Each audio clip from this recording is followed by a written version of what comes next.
मेरे प्यारे बच्चों, आप सबको नमस्कार। स्वागत है पॉलिनोमियल के दूसरे लेक्चर में। कल हमने इसके पहले वाले लेक्चर में बातचीत किया था। जो पहला एक्सरसाइज एनसीईआरटी के है उसकी चर्चा हमने पूरे गहराई से किया था विद एग्जाम्पल। आज जो है हम अगले एक्सरसाइज की तरफ बढ़ते हैं। इसमें दो एक्सरसाइज आपके सिलेबस में है, लेकिन हम सिर्फ एक्सरसाइज नहीं करेंगे बल्कि एग्जाम्पल में जितना भी बात है हर एक बात को हमें समझते हुए चलना है। क्योंकि गहराई से जब तक एनसीईआरटी को आप स्टडी नहीं करेंगे, अच्छा सवाल आपसे नहीं हो पाएगा। ठीक है, तो जल्दबाजी बिल्कुल नहीं करना है। रिलैक्स रह करके आप मेरे साथ तैयारी करते रहिए, आपका तैयारी बहुत अच्छा होगा। तो आज की जो हम लोग का क्लास है वो है relationship between zeros and coefficients of a polynomial. यानी बात ये किया जा रहा है कि ये जो पॉलिनोमियल है, ठीक है, मान लो कि ये 9th क्लास में आपने ऐसा वाला पॉलिनोमियल पढ़ा था। कल आपने सीखा था कि अगर इसका जीरोज निकालना है तो एक्स की वैल्यू माइनस बी बाई ए होगा, हाँ या नहीं। एक्स की वैल्यू माइनस बी बाई ए होगा, ये इसका जीरोज है। माइनस बी बाई ए इसका क्या है, जीरोज है। अब यहाँ मुझे बताना है कि जो बी है वो आखिर है क्या। तो ये है हमारा कांस्टेंट, ये हमारा क्या है, कांस्टेंट। और ए क्या है, the coefficient of x, x का कोफिशिएंट है। इसी को कहते हैं जीरोज और कोफिशिएंट के बीच रिलेशन। मतलब जीरोज जो निकल रहा है वो एक रिलेशन से निकल रहा है, हाँ या नहीं। ठीक उसी प्रकार से क्वाड्रेटिक फंक्शन है, तो इसमें भी उसके जीरोज और उसके जो कॉफिशिएंट होगा उसके बीच कुछ ना कुछ रिलेशन होगा। हम उसकी बात करेंगे, ठीक है। देखिए, तो हम कुछ एग्जाम्पल के थ्रू जैसे समझते हैं, जैसे एक क्वेश्चन लिया गया है 2x² माइनस का 8x प्लस का 6, ये एग्जाम्पल में लिया गया है। अगर मैं आपसे थोड़ा देरी के लिए पूछूं कि इसका जीरोज क्या होगा, तो जीरोज के लिए हम लोग क्या करेंगे, जीरोज के लिए हम लोग क्या करेंगे, सबसे पहले इसको जीरो करेंगे। अगर ये पॉलिनोमियल पी एक्स है, पी ऑफ एक्स है, तो इसको हम जीरो करेंगे। यानी 2x² माइनस 8x प्लस 6 बराबर जीरो करेंगे। यानी दो अगर कॉमन ले लीजिएगा तो x² हो जाएगा, माइनस का 4x प्लस का 3। और दो कॉमन लिए तो इधर आके दो भाग दीजिएगा, दो से जीरो को तो जीरो हो जाएगा। अब इसको जब आप फैक्टराइज करिएगा स्प्लिटिंग द मिडिल टर्म से, तो ये 3 को दो टुकड़ा बनाइएगा जिसमें -3x और -x से ये आ जाएगा, ठीक है। उसके बाद इसमें आप कॉमन ले लीजिएगा, तो x कॉमन लीजिएगा तो x-3, -1 कॉमन लीजिएगा बच्चे, x-3। फिर से दोनों टर्म से आप कॉमन लीजिएगा x-3, तो इस टर्म में आपको x दिखाई दे रहा है बचा हुआ, और इसमें -1। जब इसको जीरो के साथ इक्वेट करिएगा तो x का वैल्यू 3 आएगा और 1 आएगा। मैं अभी इसका सॉल्यूशन नहीं सिखा रहा हूँ, मैं इसका मतलब आपको बता रहा हूँ। ये इसका जीरोज आया, मतलब 3 और 1 इसका क्या आया, जीरोज आया। 3 और 1 इसका क्या आया, जीरोज आया। मतलब हम इस पॉलिनोमियल में x के जगह 3 रखेंगे तो इसका वैल्यू जीरो हो जाएगा। जैसे 3 रख के चेक करिए, 3 का स्क्वायर 9 दूना 18, और 6 24, और 8 दिया 24, माइनस में जीरो आ रहा है। तो जीरोज का मतलब ही होता है कि वेरिएबल का हमें ऐसा वैल्यू ढूंढना है जिसे रखने पे पॉलिनोमियल जीरो हो जाए। अगर आप 1 भी रखिएगा तो 1 पे भी जीरो होगा, मतलब ये जीरोज है। अब जीरोज और कोफिशिएंट के बीच कुछ रिलेशन होता है। वो रिलेशन डायरेक्ट कैसे आएगा अभी मैं प्रूफ करके आपको बताता हूँ, लेकिन फिलहाल आप ऐसे समझिए कि अगर हम सम ऑफ जीरोज की बात करें, सम ऑफ जीरोज, जो भी इसका जीरोज आया है अगर वो सम करें तो ये है 3 और 1 4, ठीक है। अब यहाँ पे कोफिशिएंट क्या था बच्चे, 2। तो हम थोड़ा सा इसमें चेंजिंग करते हैं कि 2 से ऊपर भी गुना कर देते हैं, 2 से नीचे भी गुना कर देते हैं। क्या मैं 4 को ऐसे नहीं लिख सकता हूँ 8/2? आप बोलेंगे बिल्कुल। अब गौर से देखिएगा तो ये 8 को, ये x का कोफिशिएंट है यहाँ -8, अगर यहाँ माइनस लगा देंगे हम तो 8 जो है x का कोफिशिएंट दिख जाएगा। इसको हम कह सकते हैं कोफिशिएंट ऑफ x है। और नीचे 2 जो है वो x² का कोफिशिएंट है, कोफिशिएंट ऑफ x²। तो बस जीरोज और कोफिशिएंट के बीच आपने एक रिलेशन बताया कि जो सम ऑफ जीरोज होगा वो माइनस कोफिशिएंट ऑफ x बटे कोफिशिएंट ऑफ x²। अगर हम प्रोडक्ट ऑफ जीरोज करें, अगर दोनों का हम प्रोडक्ट करें बच्चे, तो 3 × 1 का मतलब 3। अब x² का कोफिशिएंट 2 है तो इसको हम 2 से नीचे भी भाग कर देते हैं, ऊपर गुना कर देते हैं, 6/2। अब गौर से देखिएगा तो ये 6 क्या है, तो हमारा कांस्टेंट टर्म है, और 2 क्या है, तो कोफिशिएंट ऑफ एक्स स्क्वायर है। बस यही फॉर्मूला यहाँ पढ़ना है। इसी को कहा जाता है relationship between zeros and it's coefficient of a polynomial. हाँ या नहीं? उम्मीद करता हूँ कि आपको यहाँ तक बातें समझ में आई होगी। ठीक है, सुनिए। अब जैसे मैंने कहा कि हमारे पास एक पॉलिनोमियल है a x square plus b x plus c. ठीक है, हम मान लेते हैं कि इसका जो मैक्सिमम जीरोज होगा वो कुछ होगा। मानकर चलते हैं कि अल्फा और बीटा होगा। हाँ या नहीं? हम ये मानकर चलते हैं कि इसका जीरोज अल्फा और बीटा होगा। अगर जीरोज का नाम हम अल्फा बीटा मान लें, तो जैसे अभी आपने देखा था कि एक्स का वैल्यू 3 आया था और एक्स का वैल्यू एक बार 1 आया था। लेकिन इसके पहले वाले स्टेप को अगर गौर से देखिएगा तो इसके ऊपर लिखा हुआ था x-3 और x-1 लिखा हुआ था, बराबर में 0 लिखा हुआ था। हाँ या नहीं? तो ये तो इसका जीरोज हुआ बच्चे। लेकिन जो x-3 दिख रहा है ये इसका फैक्टर है। ये इसका क्या है? फैक्टर है। जो x-1 दिख रहा है ये क्या है? फैक्टर है। अगर मैं कहूँ कि x का वैल्यू 5 आ रहा है, तो इसका एक फैक्टर क्या बनेगा? तो आप बोलेंगे सर x-5 इसका एक फैक्टर बनेगा। अगर मैं कहूँ x के जगह हम अल्फा रख रहे हैं तो वैल्यू 0 हो रहा है, तो x माइनस अल्फा हमारा एक फैक्टर होगा। हाँ या नहीं? बहुत अच्छा। तो फैक्टर के बारे में भी आप समझ गए होंगे धीरे धीरे। तो हम मानकर चलते हैं कि इसका 2 जीरोज होगा। हम मानकर चलते हैं कि इसका 2 जीरोज होगा। तो let alpha and beta are the zeros of इस पॉलिनोमियल का नाम हम p ऑफ x दे। p ऑफ x, अगर p ऑफ x का अल्फा और बीटा 2 जीरोज है, मतलब साफ है कि हम देयरफॉर करके लिख सकते हैं कि x minus alpha and x minus beta are factors of किसका? p of x by using factor theorem. हाँ या नहीं? ठीक है जी। अगर ये दो फैक्टर है तो अभी आपने देखा था कि x-3 था और x-1 था, बराबर में 0 था। अगर ये दोनों को मल्टीप्लाई करिएगा तो फिर से आपका वही पॉलिनोमियल आ जाएगा जिसको आपने स्प्लिट किया था। ठीक है, ठीक उसी प्रकार से अगर हमारे पास दो फैक्टर है बच्चे, तो हम क्या करते हैं? दोनों फैक्टर को मल्टीप्लाई कर देते हैं। अगर ये दोनों फैक्टर को हम मल्टीप्लाई कर दें, अगर मैं बोलूँ आपसे कि हम दोनों फैक्टर को मल्टीप्लाई कर दें, एक्स माइनस अल्फा, ठीक है, या ऐसा करता हूँ इसको इधर लिखता हूँ, a x square plus b x plus c. इसी को फैक्टर करके नहीं ये वाला लाए हैं? आप बोलेंगे हाँ सर, इसी को फैक्टर किए हैं। अगर हम दोनों फैक्टर को गुना कर देंगे तो क्या हमारा फिर से वही पॉलिनोमियल नहीं आ जाएगा? आप बोलेंगे बिल्कुल। अगर इसको हम फर्दर कैलकुलेशन करें तो ये मल्टीप्लाई करिएगा तो एक्स स्क्वायर, एक्स से फिर अल्फा से करिएगा तो यहाँ minus alpha x minus beta x आ जाएगा, प्लस अल्फा इंटू बीटा आ जाएगा। इतना तो मल्टीप्लाई खैर आप जानते हैं। तो यहाँ से आ जाएगा a x square plus b x plus c. अगर मैं यहाँ पे क्या करता हूँ, एक्स कॉमन ले लेता हूँ तो ये अल्फा प्लस बीटा आ जाएगा, अब प्लस अल्फा इंटू बीटा। हाँ जी, ठीक है। अब इस बात को ध्यान से सुनिएगा।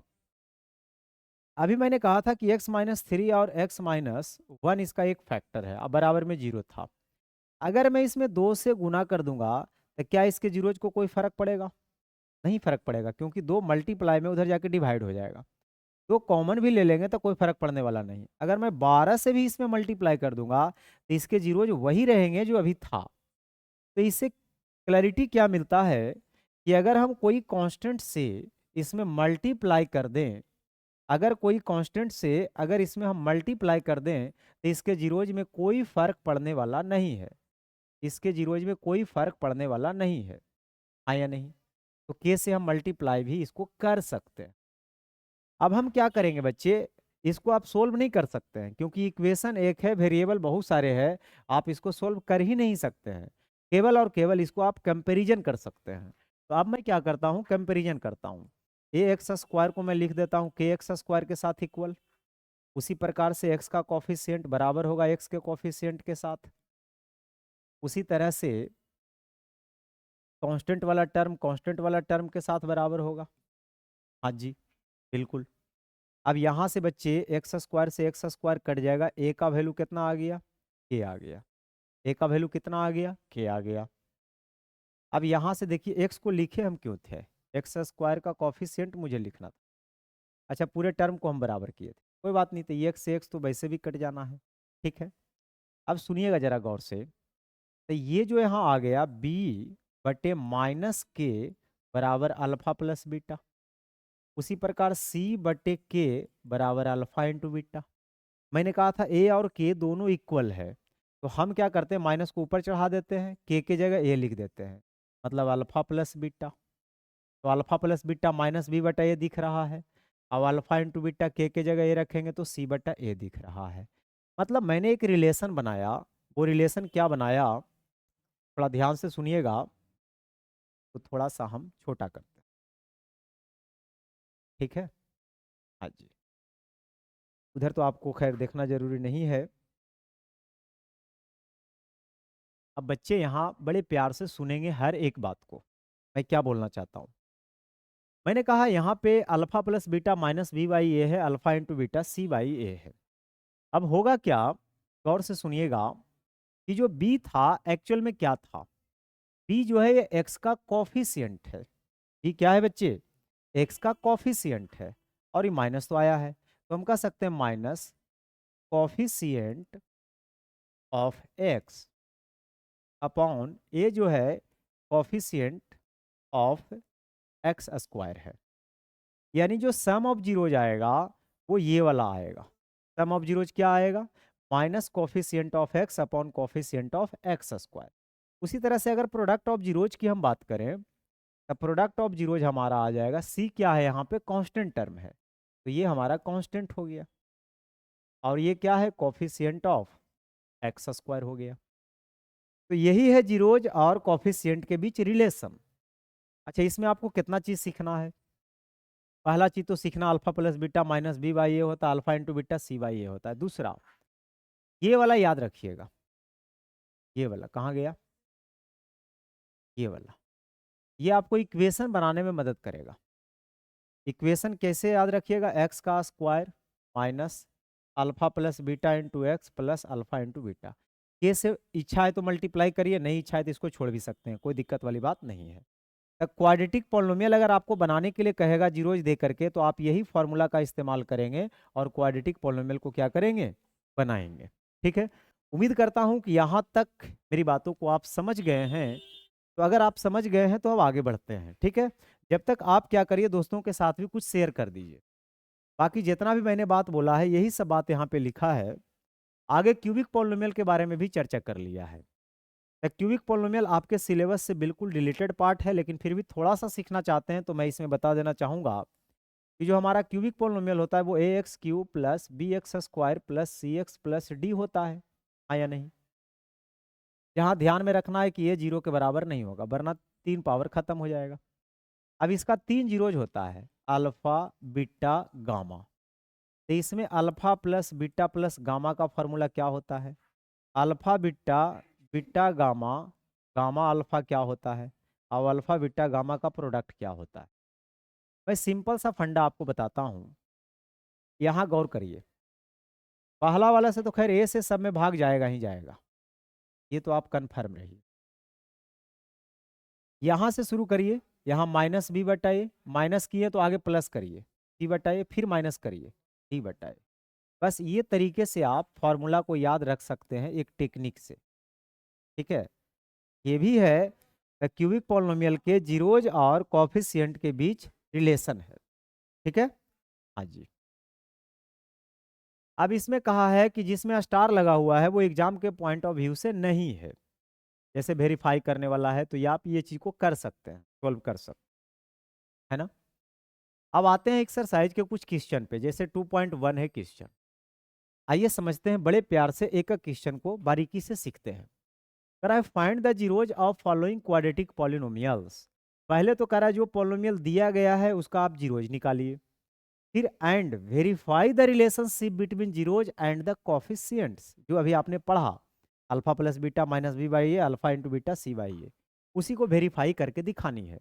तो सही तरीका भी आपको सिखाया जाएगा कि आप किस तरीके से वेरीफाई करेंगे तो आपका मार्क्स नहीं कटेगा। आइए समझते हैं। तो आपके सामने जो पहला क्वेश्चन है बच्चे, वो पहला का पहला ये है, x square minus 2x minus का 8। सही है जी। जीरोज अगर निकालना है तो बराबर में इसको मुझे जीरो करना पड़ेगा, है ना, तभी तो जीरो ही निकलेगा। अगर इसको हम सोल्व करेंगे, 8 को दो टुकड़ा तोड़ करके 2 लाना है, जिसे फर्स्ट लास्ट को मल्टीप्लाई करेंगे तो -8x²। इसी से 2 टुकड़ा बनाना है जिससे 2 आ जाएगा। 8 किससे कटेगा, 1 और 8 से कटेगा। 2 से 4 बार में लगेगा, 3 से तो लगेगा नहीं, 4 तो हो ही गया। क्या 2 और 4 से क्या मैं 2 ला सकता हूँ? बिल्कुल ला सकता हूँ, लेकिन माइनस में 2 लानी है तो बड़े वाले को माइनस कर लेते हैं, छोटे वाले को प्लस कर लेते हैं। रही बात x² तो एक एक्स यहाँ दे देते हैं, एक एक्स यहाँ दे देते हैं। दोनों को मल्टीप्लाई करने से ये वाला रिजल्ट आनी चाहिए, पहला शर्त। उसके बाद बीच वाला टर्म को आप लाइएगा। ये हो गया x²। इसको हम लिख सकते हैं प्लस का 2x और माइनस का 4x। आप चाहें तो इसके ऑर्डर को चेंज भी करके लिख सकते हैं, उससे कोई फर्क पड़ने वाला नहीं है। अब बच्चे हम ये दोनों टर्म में कॉमन ले लेते हैं। टोटल 4 टर्म है, इसमें x कॉमन लेंगे तो x+2 हो जाएगा, और -4 कॉमन लेंगे तो x+2 हो जाएगा। फिर से दोनों टर्म में कॉमन ले लेते हैं। तो अगर मैं x+2 यहाँ से कॉमन लूँगा तो ये यहाँ x बचेगा, यहाँ -4 बचेगा। अब ये जीरो मल्टीप्लाई करके तब होगा जब x+2 का वैल्यू जीरो हो या x-4 की वैल्यू जीरो हो। तो यहाँ से x की वैल्यू -2 आ गया और x की वैल्यू यहाँ पे 4 आ गया। तो हम रिक्वायर्ड जीरोज की बात कर सकते हैं कि जो रिक्वायर्ड जीरोज है बच्चे, वो क्या है, एक -2 है और दूसरा 4 है। एक आंसर तो हमारा हो गया, इसमें तो बच्चे को कोई डाउट नहीं होना चाहिए, यहाँ तक में कोई दिक्कत किसी को नहीं। यानी आपने क्या बताया कि इसका जो जीरोज होगा -2 और 4 होगा, मतलब -2 को रखेंगे तो इसका वैल्यू क्या होगा, 0 होगा। अब हम वेरीफाई करते हैं। तो अगर आपको वेरीफाई करना है तो आप किस तरीके से वेरीफाई करें?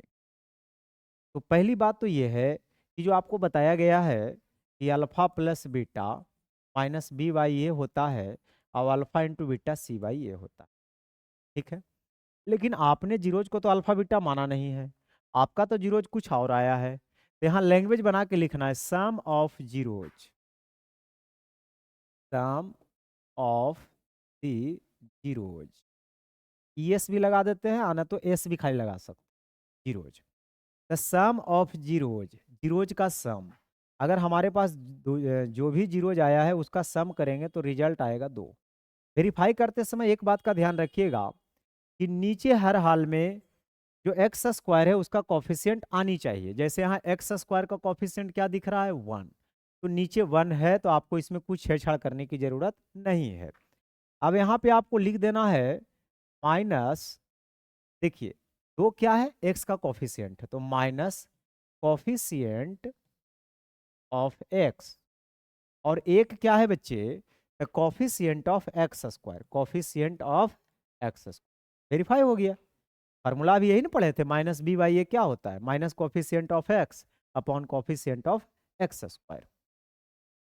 अगर प्रोडक्ट ऑफ द जीरोज करनी है मुझे, प्रोडक्ट ऑफ द जीरोज करनी है तो हम इसके जीरोज को प्रोडक्ट करके देखेंगे। ठीक है, अगर इसके जीरोज को हम प्रोडक्ट करेंगे तो ये कितना आ जाएगा, -8 आ जाएगा। मुझे देखना है कि x² का जो कॉफिशिएंट है क्या नीचे है, बिल्कुल है। -8 देखो बच्चे क्या है, यहाँ कांस्टेंट है, तो ये कांस्टेंट टर्म लिखना है। अब बटा कॉफिशिएंट ऑफ x² लिखना, हो गया प्रूफ्ड। बस इसी तरीके से आपको हर एक क्वेश्चन को क्या करना है, वेरीफाई कर लेनी। तो ये तो लिखा हुआ रहेगा ही, आप चाहे तो इसका स्क्रीनशॉट ले सकते हैं, और तो वीडियो को पॉज करके आप इसको क्या करिएगा, लिख सकते हैं। बाकी मैं इसको मिटा देता हूँ। अगर मैं क्लियर ऑल करूँगा तो मेरे ख्याल से दिक्कत नहीं होनी चाहिए। अच्छा, पूरा हो गया। ऐसा करता हूँ मैं, इसको मिटा देता हूँ। समझ गए हैं पहला वाला? हाँ जी। अब सेकेंड में आते हैं। जो सेकेंड हमारे पास क्वेश्चन है उसका सॉल्यूशन हम किस तरीके से करेंगे, देखिए। सेकेंड वाला जो क्वेश्चन है बच्चे, वो है 4x², 4x² 4x² नहीं है जी, 4s² है, s² माइनस 4s प्लस 1 बराबर में 0 करिएगा जीरोज के लिए। अगर इसको आप तोड़िएगा तो फर्स्ट लास्ट को मल्टीप्लाई करिएगा 4, है ना, तो 4 जब मल्टीप्लाई करिएगा तो 2 और 2 4 हो जाएगा, मतलब 2 से टूट जाए। कॉमन वगैरह आप लेते रहिए। अगर इसमें 2s कॉमन ले लेते हैं तो 2s से भाग दीजिएगा तो यहाँ पर 2s बचेगा बच्चे, और यहाँ 2s से भाग दीजिएगा तो 1 बचेगा। शुरू में माइनस दिख रहा है तो -1 कॉमन, 1 से भाग देंगे तो रिजल्ट वही रहेगा, लेकिन माइनस होने की वजह से अंदर का साइन चेंज हो जाए। बीच वाला फिर से कॉमन आनी चाहिए, तो हम 2s यहाँ पे कॉमन ले लेते हैं, -1। अगर ये कॉमन ले लेंगे तो यहाँ पे 2s -1, दोनों सेम चीज़ है, तो मतलब s की वैल्यू हर हाल में 1/2 ही आएगा। दोनों जीरोज सेम है, ठीक है। अब हम वेरीफाई करते हैं, तो वेरीफाई के लिए हमें क्या करना है, सम ऑफ जीरोज करनी है। तो जीरोज का अगर हम सम करेंगे बच्चे तो 1/2 प्लस 1/2, ठीक है। देखना है कि कॉफिशिएंट में यहाँ क्या है, 4 है, तो 4 नीचे बनना चाहिए। तो ऐसा करते हैं, 1 का 1, ऐसा कर लेता हूँ, इसको 1 लिख देता हूँ, ठीक है, जोड़ने पे तो 1 ही आएगा। अब आपको यहाँ 4 है कॉफिशिएंट में, तो आप ऐसा कर सकते हैं कि 4 से ऊपर भी गुना, 4 से नीचे भी गुना। एक क्वेश्चन लिख सकते हैं 4/4। अब 4/4 है, अब इस 4 को हम कह सकते हैं माइनस कॉफिशिएंट ऑफ एस बटे कॉफिशिएंट ऑफ एस। बस हो गया वेरीफाइड। उसी प्रकार प्रोडक्ट करना है, तो प्रोडक्ट ऑफ द जीरोज करना है। दोनों का अगर प्रोडक्ट करते हैं आप तो 1/4 आएगा, बट कॉफिशिएंट में क्या था, 4, हाँ आ गया। तो एक क्या है, देखो यहाँ कांस्टेंट है, तो इसको आप कांस्टेंट लिख दो और नीचे कॉफिशिएंट ऑफ s² लिख दो, हो गया वेरीफाई। इसमें तो बच्चे को कोई दिक्कत नहीं होना चाहिए। चलिए इसको भी इरेज कर देते हैं, समझ गए होंगे। तीसरे क्वेश्चन की तरफ चलते हैं, आइए। हमारे सामने जो तीसरा क्वेश्चन लिखा हुआ है वो लिखा हुआ है 6x²। तो अरेंज भी करना जरूरी है, जैसे x² है तो फिर x वाला चाहिए, फिर बिना x वाला चाहिए। तो माइनस का 7x पहले लिख दो, अब माइनस का 3 बराबर 0। अब 6 × 18, 18 को ऐसा दो टुकड़ा बनाना है जिससे 7 आ जाएगा, तो आप कहेंगे 9 और 2, यानी -9 और +2। थोड़ा टाइम बचाने के लिए मैं यहाँ पे जल्दी सोल्व कर देता हूँ, तरीका तो आप सीखे गए।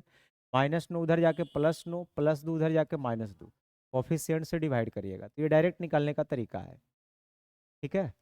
अब सुनिए, x का वैल्यू आ गया 3/2 और -1/3। अब बच्चे वेरिफिकेशन हम किस तरीके से करेंगे, इसका वेरीफाई करते समय यही करना है, sum of the zeros, sum of the zeros, zeros का सम करिए।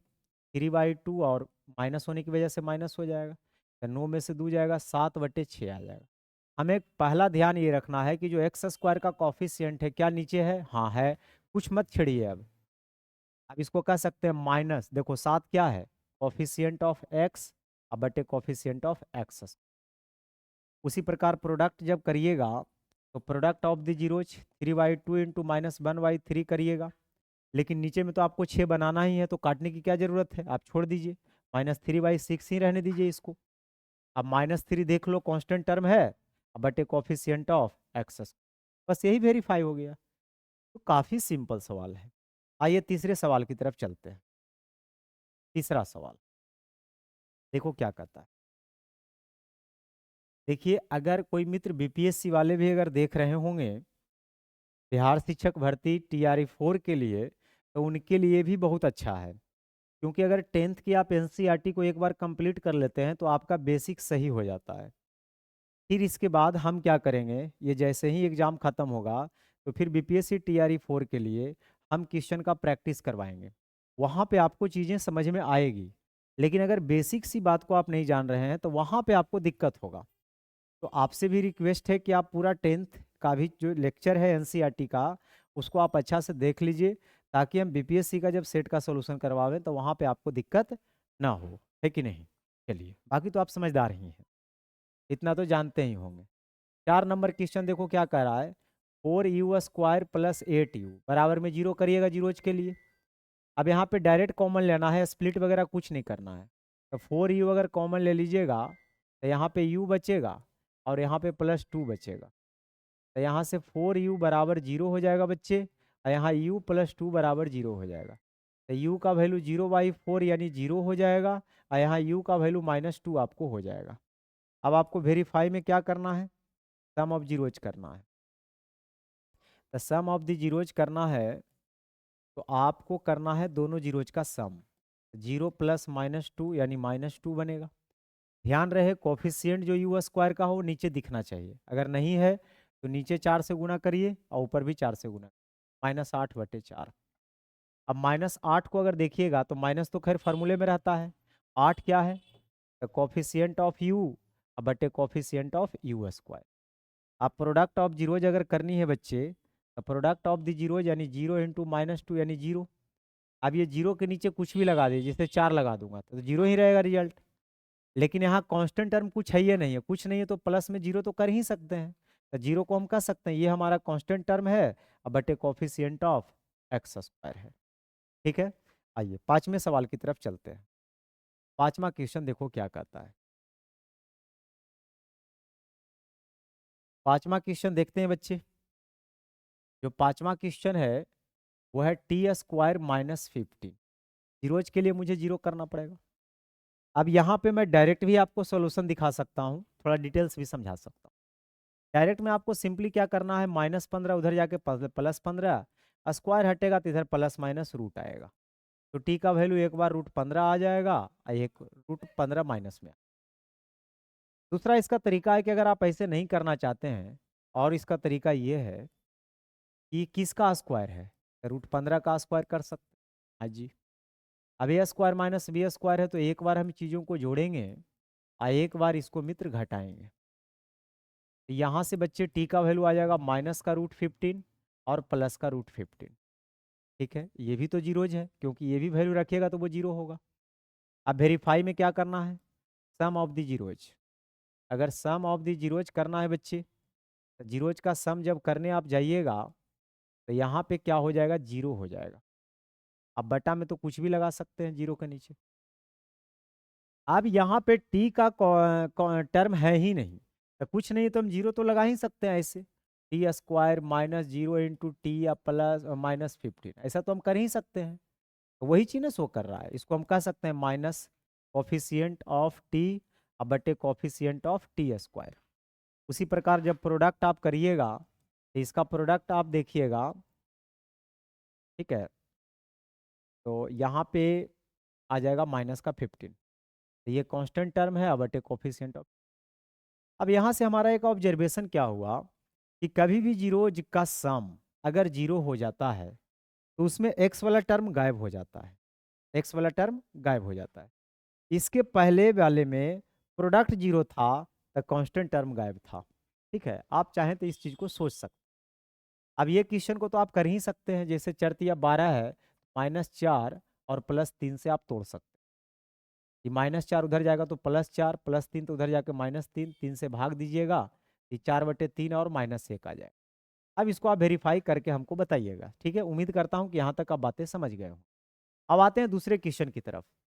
Sir, I find a quadratic polynomial each with the given numbers as the sum and product of its zeros respectively।